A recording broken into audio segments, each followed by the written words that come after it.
Hello and welcome to EWTN Pro-life Weekly. I'm your host, Prudence Robertson. Avenues to defend life. Are there ways to defeat abortion that we haven't yet explored? Some pro-lifers say that the 14th Amendment could be the path to protecting innocent unborn babies. Constitutional expert Mark Rienzi of the Becket Fund for Religious Liberty explains the provisions of the 14th Amendment and how it defines personhood. The next step for our movement? Live Action's Noah Brandt says that 14th Amendment protections could make abortion totally illegal nationwide. His group argues that this would restore true justice to our nation. We speak with him about why he believes this is the next major battlefront for the pro-life movement. The path forward. Legal expert Helen Alvare joins us to discuss how Roe v. Wade has impacted the way Americans think about abortion and women's rights over time. She shares her thoughts on what comes next for our movement and the importance of recognizing the personhood of babies in the womb. Helen explains why this is an originalist take and what that legal term means.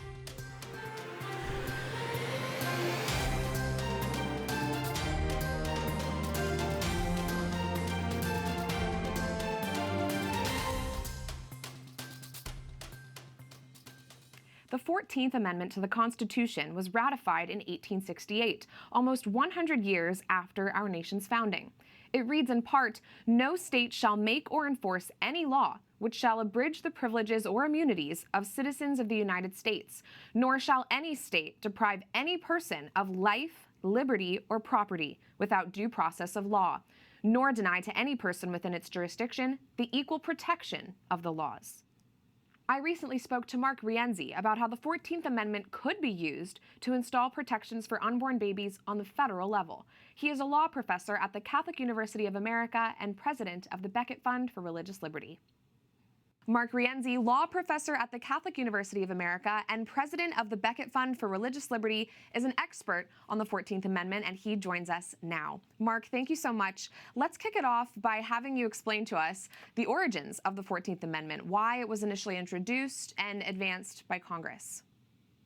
Sure. The 14th Amendment was passed after the Civil War, when the radical Republicans who controlled Congress were really concerned that the Confederate governments, the former Confederate governments, as they came back into the Union, would continue to mistreat the former slaves.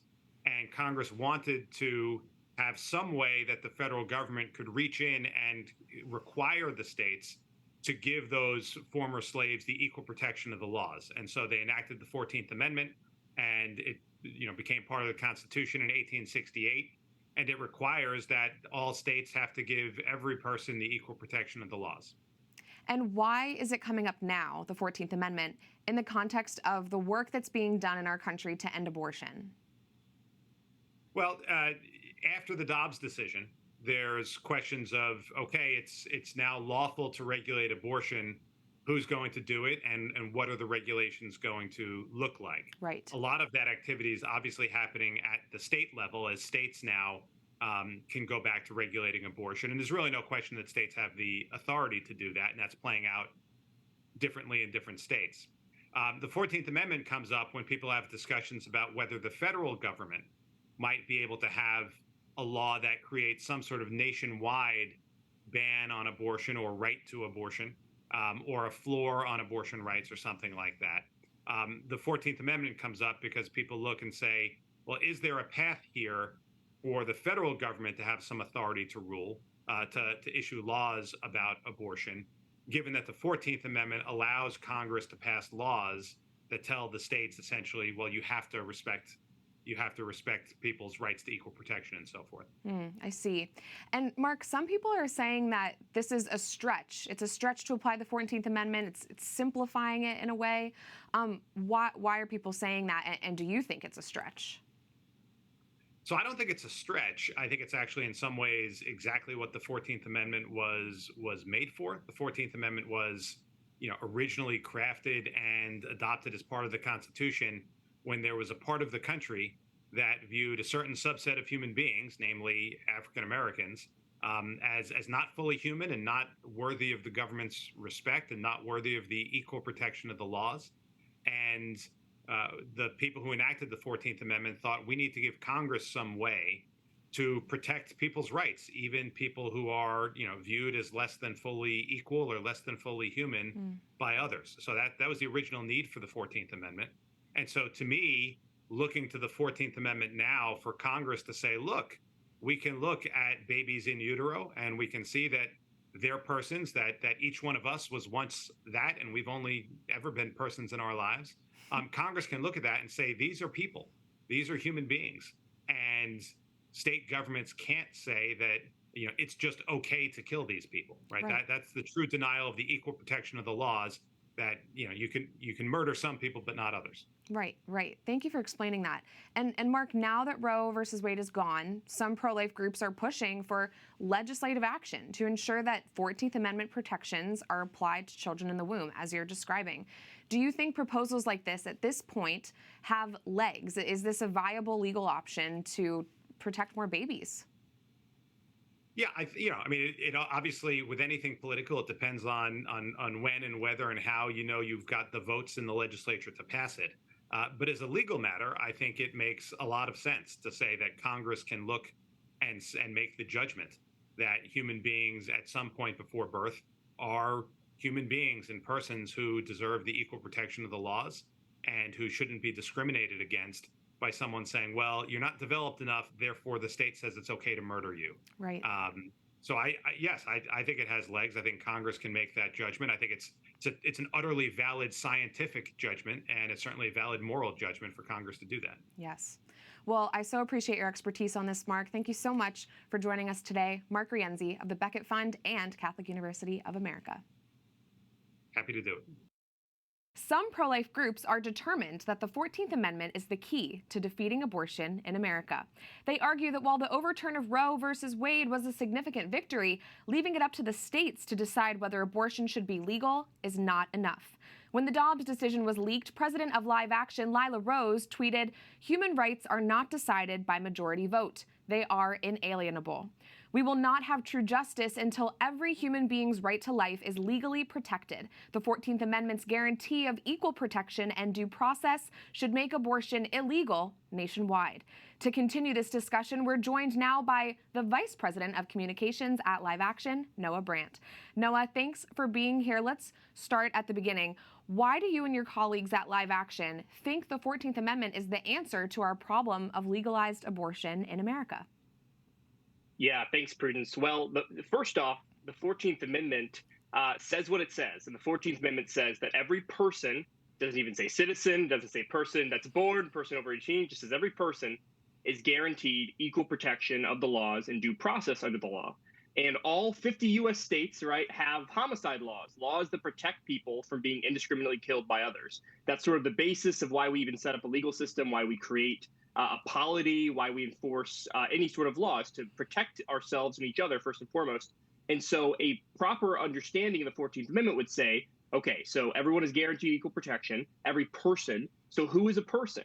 And science conclusively proves that a new and genetically distinct human being comes into existence at the moment of fertilization, also known as the moment of conception. So that's when we have a new person. If we have a new person there, that means that person is guaranteed equal protection to the laws that could apply to them. And certainly laws that preventing them being killed should apply to them. And that means that the 14th Amendment should prohibit elective abortion. The logic makes sense. And we know that abortion is deadly, Noah. A child's life is snuffed out every time one occurs. Talk to me about how this moral problem has become such a contentious political issue and how that's impacted our ability as a movement to defeat abortion. Well, Roe v. Wade really tainted our politics for 50 years. And of course, this completely false, fake right to abortion was also supposedly found in the 14th Amendment's right to privacy. Of course, the word abortion does not exist anywhere in the 14th Amendment or anywhere else in the Constitution. And so the justices in Dobbs, right, in June 24th of 2022, they got a lot of it right when they said that there is no right to abortion in the Constitution. That was a vitally important first step. So they got sort of Roe's first fundamental error.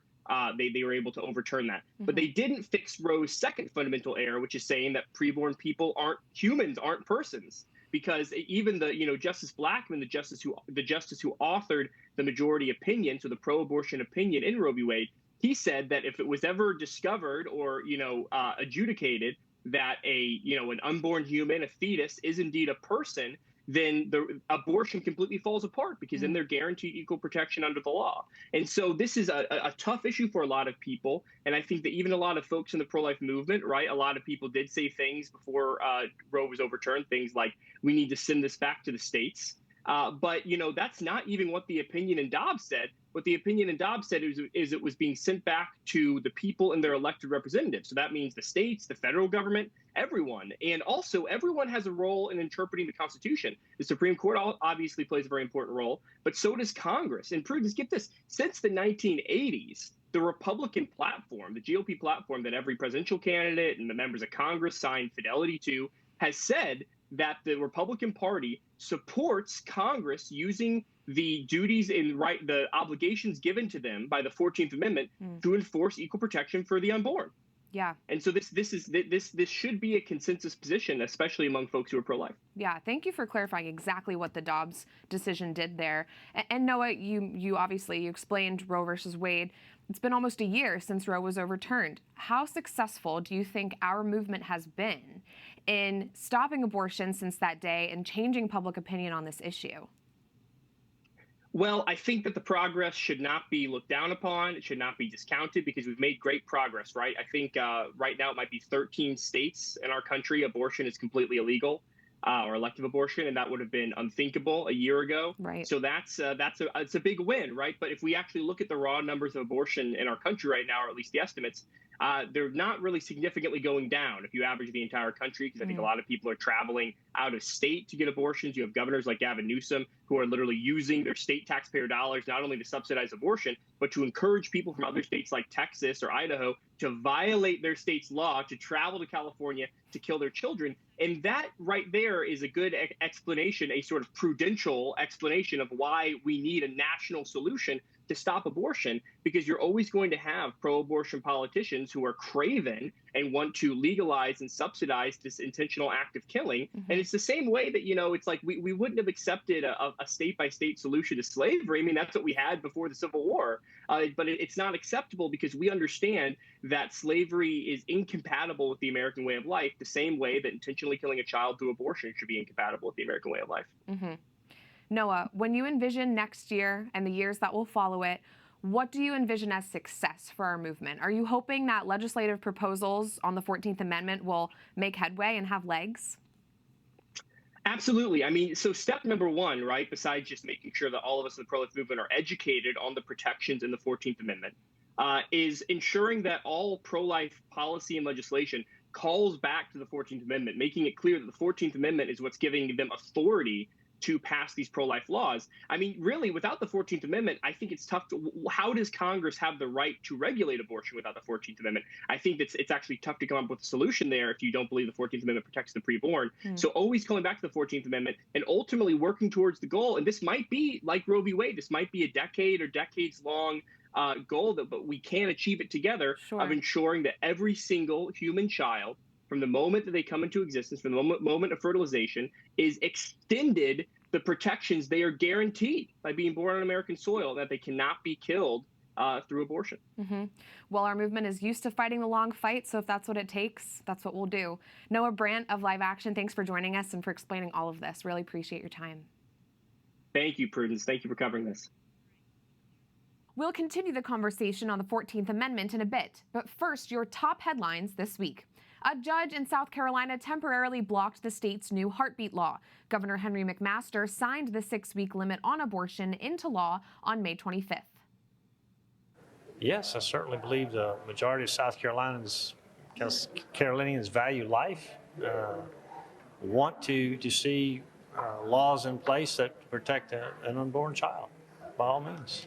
It's so disheartening to think that 41 men in this body can make decisions for women and girls that will impact women and girls across our state for generations to come. State legislators argued for months over the specifics of the 6-week limit. The new law is now blocked and will be reviewed by South Carolina's Supreme Court. Governor McMaster has issued an emergency petition to the High Court requesting that they expedite their consideration of the law so that it can go back into effect. Planned Parenthood praised the law being blocked, and until the case is decided, abortion remains available in South Carolina up to 20 weeks. According to police, 2 men, 73-year-old Mark Crosby and 80-year-old Dick Schaefer, were violently assaulted while praying outside a Planned Parenthood facility in Baltimore this week. The assailant approached Schaefer outside the clinic and got in a heated discussion with him about abortion. That discussion turned physical, and Crosby intervened. Crosby was then beaten to the ground and kicked in the face. Bones behind his right eye were shattered, and he was admitted to the University of Maryland Shock Trauma Unit. Schaefer suffered minor injuries. The investigation into this incident is ongoing. Leaders at Baltimore County's Right to Life chapter are calling on the Baltimore mayor and Maryland Governor Wes Moore to condemn the violent attack.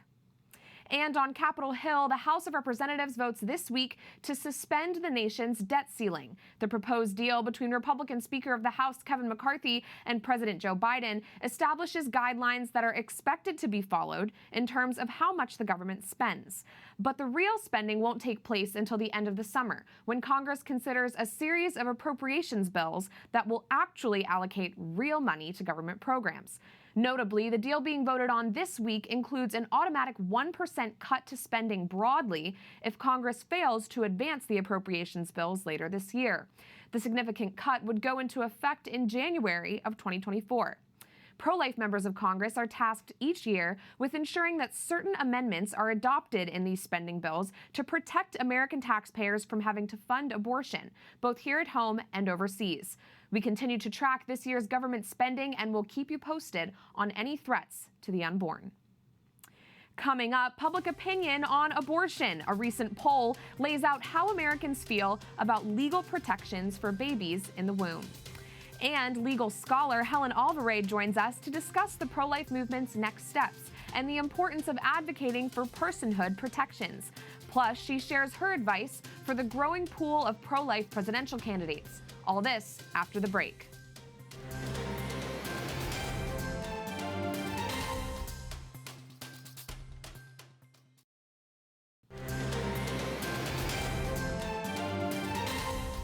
You're watching EWTN Pro-Life Weekly. I'm Prudence Robertson. Welcome back to the show.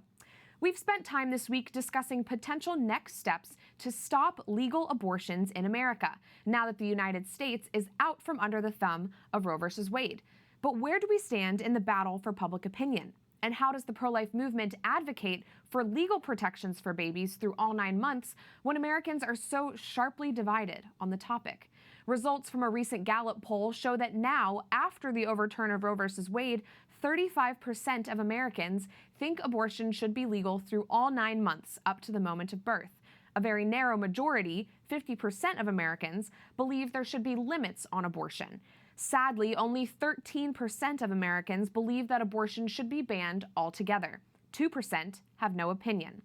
But American views on abortion are difficult to dissect. While a majority say they want limits, they also identify as, quote, pro-choice. The percentage of Americans who claim to be pro-life went down from 47 to 39%, a steep drop. Earlier this year, Gallup also reported that more than 2/3 of Americans are dissatisfied with U.S. abortion policies. Only 15% of those dissatisfied want stricter laws on abortion, which could potentially mean a total ban. So how do we move forward when so many in our country still don't recognize the humanity of babies in the womb? Helen Alvare, Professor and Associate Dean of Academic Affairs at the Antonin Scalia Law School, joins me now to discuss this more. Helen, thanks so much for being here. Throughout this episode, we've talked to legal experts and pro-life advocates who've laid out a pretty straightforward case that unborn children should be given equal protection under the 14th Amendment. In your view, if it's that simple, what factors are stopping the pro-life movement from embracing this avenue as a whole? Right. I think there might be a couple of things. First, this is not our first rodeo on this question, and a lot of you are way young to remember this. But shortly after Roe versus Wade came down, there was a discussion of a human life amendment. We came achingly close to amending the Constitution to protect the unborn from abortion and other threats. And I think there is a fear that there would be a great deal of effort put into it and that it wouldn't succeed. So I think that is stopping some pro-life groups from doing it. I think there's also a good deal of political influence going on here. Everybody has noticed the number of articles that say, hey, Republican Party, slow down, chill. You might be scaring people off if you seek to protect the unborn for too many weeks, of their prenatal existence. Right. So, be reasonable, make sure there's plenty of weeks left to have an abortion. And I think some people who are thinking about this politically say, if we can't get people elected and we can't therefore get the right judges appointed, then actually we're shooting ourselves in the foot to be arguing for something that is such a broad protection for unborn life. So I think, again, to summarize, part is history, part is politics, and the fear that we couldn't get it done and maybe do some political damage. I think that's what those who are, slowing it down might be thinking. Sure.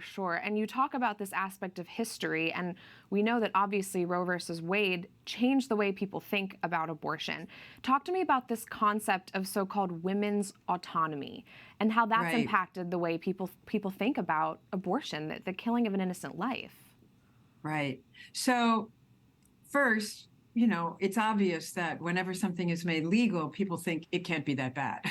Everybody's allowed to do it. Right. Second, if you look at the language of Roe, but even more so, the campaign for legal abortion that it strengthened, what you see is Roe is full of a litany of women's woes for being pregnant and raising children.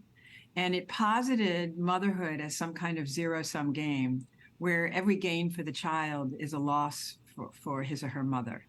And the language of autonomy, which, in its root means a law unto oneself, autonomous, became popular vis-a-vis, women's desire to be more free, the what was called at that time the women's liberation movement. But of course, and we can discuss this more in a few, the idea that we are laws unto ourselves or not completely mutually interdependent with others is simply not reality.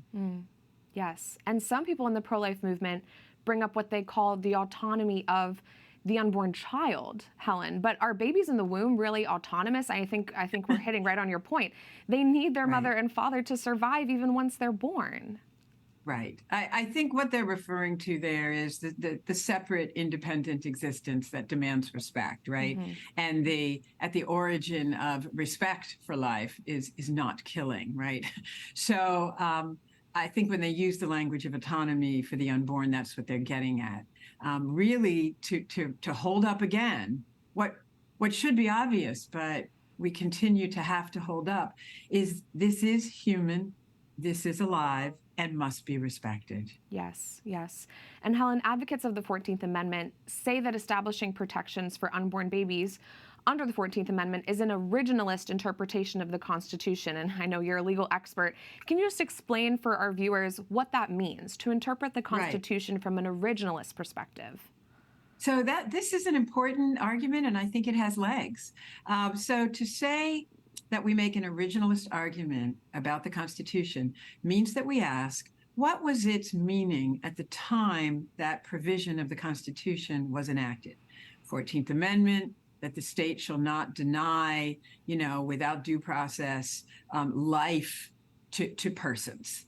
The argument will be made that in 1868, when the 14th Amendment was passed, people understood the unborn child as life. In fact, scientists had discovered the events of fertilization, the female ova. In the early 19th century, we know that all the states, either right around 1868 or shortly afterwards, amended their abortion laws so that it protected human life from birth, from conception through birth and after. And this was true of the territories that came into the United States after the passage of the 14th Amendment. So in summary, the original public meaning of the word life in the 14th Amendment at the time it was ratified and in the years after when people were expressing their understanding of it would have included unborn human beings. Right. And that would be the originalist case. And it makes a lot of sense.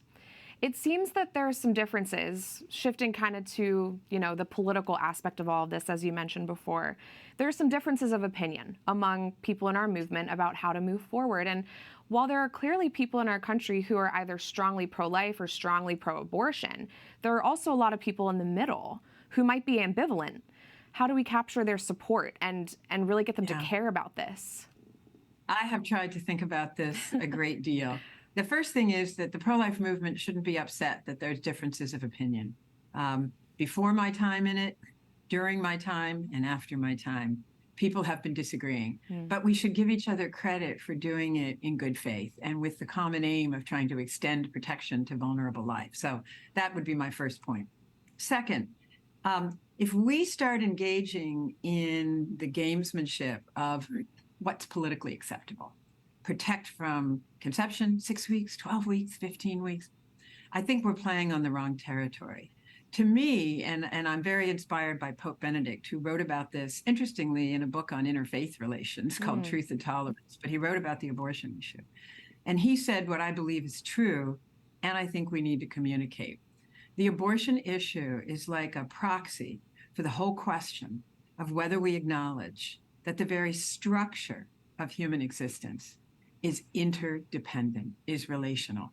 And I don't think we should speak about a law that protects unborn life without saying America or my state, if that's where you're arguing it.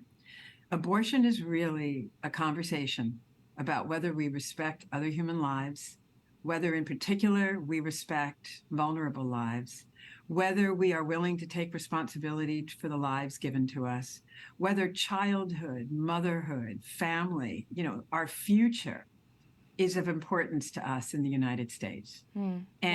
And in this context of respecting reality, the interdependent, good Samaritan mutual care that is required for those strewn on our path, we ask you to consider our pro-life proposal. We ask you to consider extending protection to the unborn. America, my state, whoever we're talking to, that we would like to protect that life from its beginning, right? From its very beginning. Right. But we also will do what is feasible at this time with the understanding that we don't stop there. Right. That we do everything we can until we can convince you in this pluralistic democracy of the same respect for human life that we feel. I just think, Prudence, that a conversation about, which weeks or which protections that does not include an exhortation toward respecting, the structure of human life and our need for one another and our care for the vulnerable is not a winning conversation. Yeah, well said. And I mean, that's really what makes this a human issue, right? Thinking of the other before ourselves. Helen, I have one more question before I let you go. There are 7 candidates who have announced they're running on the Republican side for president, and pretty much across the board, their stances on abortion are murky at this point. What would be your one piece of advice to them? To do what I just described as saying to people, I'm pro-life. I would like to extend protection to all human life, but I also realize that I'm in a democracy, and I will go as far as I can go because that's who we are as Americans, people who appreciate the necessity of taking care of those strewn in our paths, Good Samaritan style, and I want to exhort you to go as far as you can go in that. And I will agree to protect life as far as we can in this democracy and always be exhorting you to greater care. Again, announce the principle. Tell people who you really think we are as Americans on our best day and try to bring them along with you. Well said. Thank you so much, Helen. You are an asset to our movement, and we're so grateful for all the work that you've done on this issue over the years. Thanks for joining us, Helen Alvare. Thank you for having me, and all the best to you too. God bless you. You too.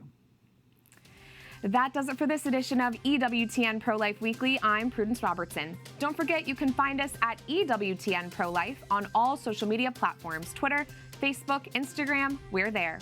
Or send us a message by emailing prolifeweekly at EWTN.com. We love to hear from you. Remember, life is a gift. Your life is a gift. God bless.